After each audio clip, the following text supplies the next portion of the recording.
ಚಿಂದಿ ಉಡಾಯಿಸೋ ಖಾರ ಬಣ್ಣ ರುಚಿಯನ್ನು ನೀಡುತ್ತದೆ. ಮೆಣಸಿನ ಪುಡಿ ಚಿಂದಿ ಉಡಾಯಿಸೋ ಖಾರ ಬಣ್ಣ ರುಚಿ. ಅನನ್ಯ ಭಟ್ ಕೇಸ್ ಎಲ್ಲಿವರೆಗೆ ಬಂತು? ಈ ಬಗ್ಗೆ TV9 ನಲ್ಲಿ ಸೂಪರ್ ಎಕ್ಸ್ಕ್ಲೂಸಿವ್ ಆದಂತಹ ಮಾಹಿತಿ. ಮೊದಲ ಬಾರಿ ಮನಬಿಚ್ಚಿ ಮಾತನಾಡಿದ್ದಾರೆ. ತನ್ನ ಮಗಳು ಕಳೆದು ಹೋಗಿದ್ದಾಳೆ ಅಂತ ಹೇಳಿ ದೂರು ಕೊಟ್ಟಿದ್ದಾರೆ ಸುಜಾತಾ ಭಟ್, ಆಕೆಯ ರಕ್ತ ಸಂಬಂಧಿ. ಯಾರಿ ಸುಜಾತಾ ಭಟ್? TV9 ನಲ್ಲಿ ಆ ಮನೆಯವರ ಮಾತು ಬಗೆದಷ್ಟು ಬಯಲಾಗ್ತಾ ಇದೆ. ಧರ್ಮಸ್ಥಳ ಅಸ್ಥಿಪಂಜರ ರಹಸ್ಯ. ನನ್ನ ಮಗಳು ಕಳೆದು ಹೋಗಿದ್ದಾಳೆ, ಅವಳ ಅಸ್ಥಿ ಸಿಕ್ಕಿದ್ರಾದ್ರೂ ಕೂಡಿ ನಾನು ಅದರ ಸಂಸ್ಕಾರ ಮಾಡ್ತೀನಿ ಅಂತ ಹೇಳಿ ದೂರು ಕೊಟ್ಟಂತಹ ಸುಜಾತಾ ಭಟ್ ನಿಜಕ್ಕೂ ಹೇಳ್ತಾ ಇರೋದು ಸತ್ಯನಾ? ಆಕೆಯ ಬಗ್ಗೆ ಆಕೆಯ ಸಹೋದರ ಮಾತನಾಡಿದ್ದಾರೆ. ನಮ್ಮ ಪ್ರತಿನಿಧಿ ಮಾತನಾಡಿಸಿದ್ದಾರೆ ಸುಜಾತಾ ಭಟ್ ಅವರ ಸಹೋದರನನ್ನ. ಕೇಳೋಣ ಬನ್ನಿ. ಸುಜಾತಾ ಭಟ್ ಅವರು ನಿಮ್ಮ ಅಕ್ಕನ ಅವರು ಇಲ್ಲೇ ಇದ್ರ ಬಾಲ್ಯದಲ್ಲಿ ಎಷ್ಟು ವರ್ಷಕ್ಕೆ ಅವರು ಈ ಮನೆಯನ್ನು ಬಿಟ್ಟು ಹೋಗಿದ್ರು ಸರ್? ಅವರು ಹೋಗಿ ಒಂದು 20-25 ವರ್ಷ ಆಗಿರ್ಬೋದು. ಅದು ಕರೆಕ್ಟು ನನಗೆ ಗೊತ್ತಿಲ್ಲ. 1988 89ರಲ್ಲೇ ನಾವು ಓಡಿ ಹೋಗಿದ್ದಾರೆ. ಮತ್ತು ಅವರು ಎಲ್ಲಿಗೆ ಹೋದ್ರು, ಏನು ಕತೆ ಎಂಥದ್ದು ಅಂತ ನನಗೆ ಗೊತ್ತಿಲ್ಲ. ನಾವು ಅವರ ಕಾಂಟ್ಯಾಕ್ಟಲ್ಲಿ ಇಲ್ಲ. ನಮ್ಮ ಇಡೀ ಫ್ಯಾಮಿಲಿಯವರು ಯಾರು ಸಹ ಅವರ ಕಾಂಟ್ಯಾಕ್ಟಲ್ಲಿ ಇಲ್ಲ. ನಾವು ಅವರು ನಮಗೆ ಸಿಕ್ಕಿದ್ರು ಅಂತೇಳಿಯೂ ಗೊತ್ತಿಲ್ಲ, ಎಂತಾದರೂ ಗೊತ್ತಿಲ್ಲ. ಮೊನ್ನೆ TV ಯಲ್ಲಿ ಬಂದ ಮೇಲೇ ಗೊತ್ತು, ಫೇಸ್ಬುಕ್ಕಲ್ಲಿ ಇದರಲ್ಲಿ ಬಂದದ್ದು ಹೀಗೆ ಇದ್ದಾರೆ ಅಂತೇಳಿ ಅಷ್ಟೇ. ಇಲ್ಲಿ ಅಂದರೆ ಸುಮಾರು 1988 ಅಂತ ಹೇಳಿದರೆ ಎಷ್ಟನೇ ವರ್ಷದಲ್ಲಿ ಹುಟ್ಟಿದ್ರು ಅಂತ ಹೇಳಿ? 1964-65 ಅಷ್ಟನೇ ಇಸ್ವಿಯಲ್ಲಿ ಹುಟ್ಟಿದ್ದವರು. ಅದರ ಮೇಲೆ ಒಂದು 10ನೇ ಕ್ಲಾಸ್ ತನಕ ಇಲ್ಲಿದ್ದರು. ಆಮೇಲೆ ಅವಳು ಇಲ್ಲಿಂದ ಓಡಿ ಹೋದವಳು ಓದಲಿ, ಮತ್ತು ನಮಗೆ ಸಿಗಲಿಲ್ಲ ಅವಳು. ಮತ್ತು ನಾವು ಅದರ ಬಗ್ಗೆ ನೋಡಲಿಕ್ಕೂ ಹೋಗಲಿಲ್ಲ, ಕೇಳಲಿಕ್ಕೂ ಹೋಗಲಿಲ್ಲ. ಇವತ್ತಿನ ತನಕ ಸಹ ಅವಳು ಏನಾಗಿದ್ದಾಳೆ, ಎಂತ ಆಗಿದ್ದಾಳೆ, ಅವಳು ಯಾರಿದ್ದಾರೆ, ಏನು ಕತೆ ಎಂಥದ್ದು ಅಂತ ನಾವು ಇಲ್ಲ ಅದರಲ್ಲಿ. ಅಂದರೆ ಅವರು ಇಲ್ಲಿ ಇರುವಾಗ ಅವ್ರಿಗೇನಾದರೂ ಮದುವೆ ಆಗಿತ್ತಾ? ಇಲ್ಲ ಸರ್, ಮದುವೆ ಆಗಲಿಲ್ಲ.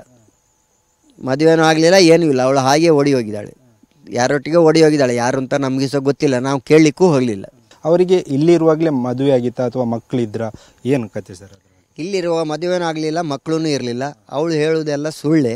ಅವಳಿಗೆ ಮಗಳು ಯಾರಿದ್ದಾರೆ, ಏನು ಕತೆ ಅಂತ ನಮಗೆ ಗೊತ್ತಿಲ್ಲ. ಯಾರ್ಯಾರಿಗೆ ಹುಟ್ಟಿ ಯಾರ್ಯಾರನ್ನು ತೋರಿಸಿ ಮಗಳು ಅಂತ ಹೇಳಿದ್ರೆ ನಾವು ನಂಬಲಿಕ್ಕಿಲ್ಲ. ಮತ್ತು ನಮಗೆ ಅದರದ್ದು ವಿಷಯನೂ ಬೇಡ, ನಮಗೆ ಅದರ ವಿಷಯದಲ್ಲಿ ಚರ್ಚೆನೂ ಇಲ್ಲ. ನಾವು ಮಗಳನ್ನು ನೀವು ಏನು ಬೇಕಾದ್ರೂ ಮಾಡ್ಬೋದು, ಅದಕ್ಕೆ ನಮ್ಮದು ಏನು ಅಬ್ಜೆಕ್ಷನ್ ಇಲ್ಲ. ಯಾರ ಇಡೀ ಫ್ಯಾಮಿಲಿ ಅಬ್ಜೆಕ್ಷನ್ ಇಲ್ಲ. ನಮಗೆ ಸಂಬಂಧ ಇಲ್ಲ. ಇನ್ನು ನಾವು ಅದರ ಸಂಬಂಧದಲ್ಲಿ ಇಲ್ಲ, ಬೇಡ, ನಮಗೆ ಅಗತ್ಯ ಇಲ್ಲ. ಅಂದರೆ ಅವರು ಸುಜಾತಾ ಭಟ್ ಅವರು ಈಗ ಹೇಳ್ತಿರುವಂಥದ್ದು, ನಮ್ಮ ಜಾಗ ಇತ್ತು, ಅದೇ ಅವರ ಹಿರಿಯರದ್ದು ಜಾಗ ಇತ್ತು, ಅದನ್ನು ಧರ್ಮಸ್ಥಳದವರು ಫೋರ್ಸೇಬಲ್ ಆಗಿ ತಗೊಂಡಿದ್ರು. ಅಲ್ಲಿ ಆ ಒಂದು ಸಂದರ್ಭದಲ್ಲಿ ಅವರಿಗೂ ಕೂಡ ಅದರಿಂದ ಸಮಸ್ಯೆ ಆಗಿತ್ತು.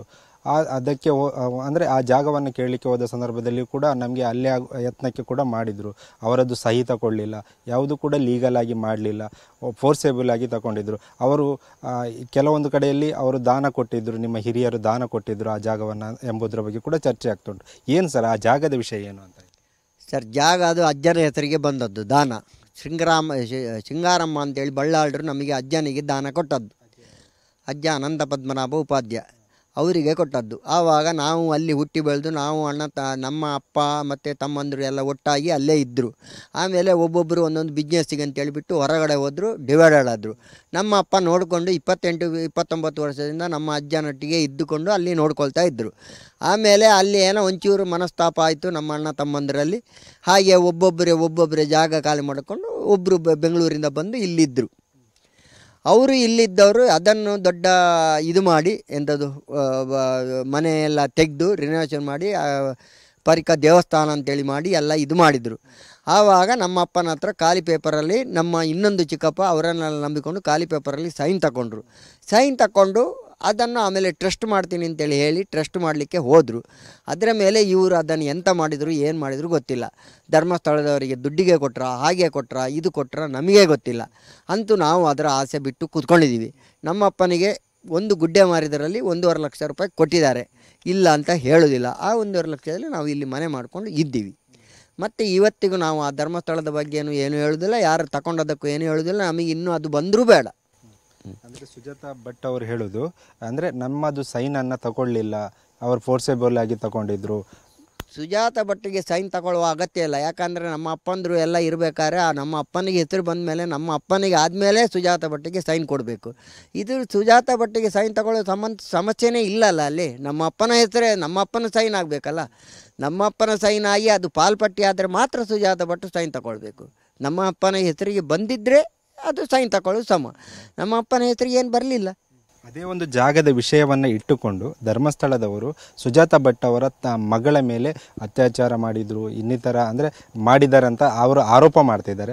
ಇದರಲ್ಲಿ ಸತ್ಯತೆ ಇದೆಯಾ ಅಂತ ಅದು ಗೊತ್ತಿಲ್ಲ ಸರ್. ನಾವು ಯಾಕೆ ಹೇಳಿ ಅವರ ಮಗಳು ಇದ್ಲಾ ಇಲ್ಲೋ ಅಂತೇಳಿ ನಮಗೇನು ಗೊತ್ತು? ನಾವು 25 ವರ್ಷದಿಂದ ಬಿಟ್ಟಾದ್ಮೇಲೆ ನಮಗೇನು ಗೊತ್ತು ಅವ್ರ ಮಗಳು ಇದ್ದಾಳ ಇಲ್ಲೋ? ಯಾರಿಗೆ ಗೊತ್ತು? ನಾವು ಮದುವೆ ಮಾಡಿಕೊಟ್ಟಿದ್ರೆ ಹೌದು ಮದುವೆ ಆಗಿದೆ ಅಂತೇಳಿ ಹೇಳ್ಬೋದು. ಮದುವೆನೇ ಮಾಡಿಕೊಡ್ಲಿಲ್ಲ ಅಂತ ಬಂದರೆ ನಮಗೆ ಯಾಕೆ? ಈಗ ಒಂದು ಕೈಯಲ್ಲಿ ಒಂದು ಫೋಟೋವನ್ನು ಇಟ್ಕೊಂಡಿದ್ದಾರೆ ಅನನ್ಯ ಮಗಳು ಅಂತೇಳಿ. ಅದು ಬಂತಲ್ಲ ಸರ್, ವಾಸಂತಿ ಅಂತೇಳಿ ಯಾರೋ ಅಂತೇಳಿ ಬಂತಲ್ಲ. ಮತ್ತಿನ್ನೆಂಥದ್ದು ಅದು ಫೋಟೋ ಅಲ್ಲ ಅಂತೇಳಿ ಗ್ಯಾರಂಟಿ ಇಲ್ಲ. ಅದು ಅವಳು ಹೇಳೋದೆಲ್ಲ ಸುಳ್ಳೆ, ಯಾವುದು ಸತ್ಯತೆ ಇಲ್ಲ, ಅಷ್ಟೊಂದು ಹೇಳಬಲ್ಲೆ. ಕ್ಯಾಮರಾಮ್ಯಾನ್ ರಾಜೇಶ್ ಜೊತೆ ಪ್ರಜ್ವಲ್ ಅಮೀನ್, TV9.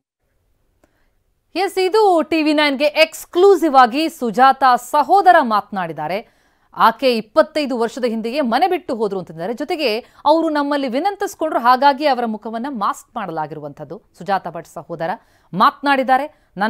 ನಮಗೂ ನಮ್ಮ ಕುಟುಂಬಕ್ಕೂ ಆಕೆಗೂ ಸುಜಾತಾಗೂ ಯಾವುದೇ ನಂಟೇ ಇಲ್ಲ. ಆಕೆ ಮನೆ ಬಿಟ್ಟು ಹೋದ್ಮೇಲೆ ಆಕೆ ಜೊತೆಗೆ ಯಾವ ನಂಟನ್ನು ನಾವು ಇಟ್ಕೊಂಡಿಲ್ಲ. ಆಕೆ ಏನಾದರೂ ಮದುವೆಯಾದ್ರ, ಮಕ್ಕಳಿದಾರ, ಯಾವುದೂ ಕೂಡ ನಮಗೆ ಗೊತ್ತಿಲ್ಲ. ಅವ್ರು ಹೇಳೋದೆಲ್ಲ ಸುಳ್ಳು ಅನ್ಸುತ್ತೆ.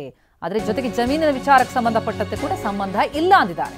ಇನ್ನು ಇತ್ತ ಸುಜಾತ ಭಟ್ ಮತ್ತೆ ಹೇಳ್ತಿದ್ದಾರೆ, ಅನನ್ಯ ನನ್ನ ಮಗಳು, ನನ್ನ ಹೊಟ್ಟೆಯಲ್ಲೇ ಹುಟ್ಟಿದಂತಹ ಮಗಳು, ನನ್ನ ಬಳಿ ಅದರ ಬಗ್ಗೆ ದಾಖಲೆ ಇದೆ, ಎಲ್ಲಿ ಕೊಡಬೇಕು ಅದನ್ನು ಕೊಡ್ತೀನಿ. ಜೊತೆಗೆ ನಾನು ತಿಮ್ಮಾರೋಡಿ ಅವರ ಮನೆಗೆ ಹೋಗಿದ್ದು ನಿಜ, ಅವರ ಮನೆಯಲ್ಲಿ 4 ದಿನ ಇದ್ದೆ, ಅವರ ಆಶ್ರಯ ಕೊಟ್ಟಿದ್ರು, ನನಗೆ ದೂರು ಕೊಡಿ ಅಂತ ಯಾರೂ ಹೇಳಿಲ್ಲ. SIT ತನಿಖೆ ಮಾಡಿದ್ರೆ ಎಲ್ಲ ದಾಖಲೆ ಕೊಡ್ತೀನಿ ಅಂತಿದ್ದಾರೆ ಸುಜಾತ. ಅನನ್ಯ ಭಟ್ ಅನಿಲ್ ಭಟ್ಗೆ ಹುಟ್ಟಿದ ಮಗಳು. ಯಾವಾಗ ಮದುವೆ ಆಯ್ತು ಅನಿಲ್ ಭಟ್ ಅವರಿಗೆ? ಯಾವಾಗ ಮದುವೆ? 83 ಅಲ್ಲಿ. ಅನಿಲ್ ಭಟ್ ಅವರು ಯಾವ ಊರವರು? ಅವರು ಮಂಗಳೂರಿನವರು. ಮಂಗಳೂರಲ್ಲಿ ಎಲ್ಲಿ ಸ್ಪೆಸಿಫಿಕ್ ಆಗಿ? ಸುರತ್ಕಲ್ಲು. ನಿಮ್ಗೆ ಅವ್ರು ಹೇಗೆ ಪರಿಚಯ ಆಯ್ತು? ಹಾಗಾದ್ರೆ ಅನಿಲ್ ಭಟ್ಗೂ ನಿಮ್ಗೆ ಹೇಗೆ ಪರಿಚಯ ಆಯ್ತು? ಲಿವಿಂಗ್ ಟುಗೆದರ್ ರಿಲೇಶನ್ಶಿಪ್ ಅಂದ್ರೆ ಹೇಗೆ ಪರಿಚಯ? ಅವರು ನನಗೆ ಲಿವಿಂಗ್ ಟುಗೆದರ್ ಅಂತ ನಾನು ಹೇಳಿಲ್ಲ. ಅವರು ನನ್ನ ಗಂಡ. ಅವರು ಮನೆಯಲ್ಲಿ ಯಾರಿಗೂ ಗೊತ್ತಿಲ್ಲ. ನನ್ನ ಹತ್ರ ಫೋಟೋ ಯಾರು ಐಡಿಯಾ ಕೊಡ್ಲಿಲ್ಲ. ನನ್ನ ಮಗಳನ್ನ ನನ್ನ ಮಗಳಂತ ಹೇಳ್ಬೇಕು. ನಾನು ಒಂದು ಪಾಸ್ಪೋರ್ಟ್ ಸೈಡ್ ಒಂದೇ ಒಂದು ಫೋಟೋ ಇಟ್ಕೊಂಡಿದ್ದೆ. ಮಗು ಹುಟ್ಟಿದಾಗಿಂದ ಒಂದು ನಾಮಕರಣ ಆಗ್ಲಿ, ಒಂದು ಏನು ಮಾಡಿಲ್ಲ, ಒಂದು ಫೋಟೋ ಇಲ್ವಾ ಅಂತ. ಅನಿಲ್ ಭಟ್ ಅವರು ಮದುವೆ ಆದ ನಂತರ ಯಾಕೆ ಅವರ ಒಟ್ಟಿಗೆ ಇರ್ಲಿಲ್ಲ? ಏನ್ ಸಮಸ್ಯೆ ಆಯ್ತು? ನನ್ನ ಅಕ್ಕನ ಒಂದು ಮದುವೆ ಆಗ್ಬೇಕಾಗಿತ್ತು. ಈಗ ನಿಮ್ಮ ಟಿವಿಯಲ್ಲಿ ಬಂದು ಕೂತ್ಕೊಂಡಿದ್ರಲ್ಲ, ಅವರು ಮದುವೆ ಆಗೋ ತನಕ ನಾನು ಮನೆಯಲ್ಲಿದ್ದೆ. ಆಗ ನಿಮಗೆ 21 ವರ್ಷ ಸುಮಾರು ಇರಬಹುದು, ಅವ್ರು ಮದುವೆ ಆಗಿರ್ಲಿಲ್ಲ ಅನ್ನುವಂಥದ್ದನ್ನ ಅವ್ರು ಹೇಳ್ತಾರೆ. ಅವರಿಗೆ ನಾನು ಹೇಳಿಲ್ಲ, ನನ್ನ ಫ್ಯಾಮಿಲಿಯಲ್ಲಿ ನಾನು ಹೇಳಿಲ್ಲ ನಾನು ಮದುವೆ ಆಗಿದ್ದೀನಿ ಅಂತ. ಅದೇ ಒಂದು ದೊಡ್ಡ ಪ್ರಶ್ನೆ ಆಗಿತ್ತು. ಇವಾಗ ನಾನು ಯಾವ ದಾಖಲಾತಿಗಳನ್ನ ನಾನು ಬೇರೆ ಕಡೆ ಇಟ್ಟಿದ್ದೀನಿ. ಸದ್ಯಕ್ಕೆ ನಾನು ಮೀಡಿಯಾದ ಮುಂದೆ ನಾನು ಯಾವ ದಾಖಲಾತಿಗಳನ್ನ ನಾನು ಕೊಡೋದಿಲ್ಲ. SITಗೆ ನಾನು ಎಲ್ಲಿಗೆ ಕೊಡಬೇಕು? ನಾನು ಕೇಳ್ತಾ ಇರೋದು ಒಂದು ನಿಮಿಷ, ನಾನು ಕೇಳ್ತಾ ಇರೋದು ನನ್ನ ಮಗಳ ಅಸ್ಥಿ ಸಿಕ್ಕಿದರೆ DNA ಮಾಡಿ ನನ್ನ ಮಗಳ ಅಸ್ಥಿಯನ್ನ DNA ಮ್ಯಾಚ್ ಆದ್ರೆ ನನ್ನ ಮಗಳ ಅಸ್ಥಿಯನ್ನ ಕೊಡಿ ಅಂತ ನಾನು ಕೇಳಿರೋದು. ಅರ್ಥ ಆಯ್ತಾ?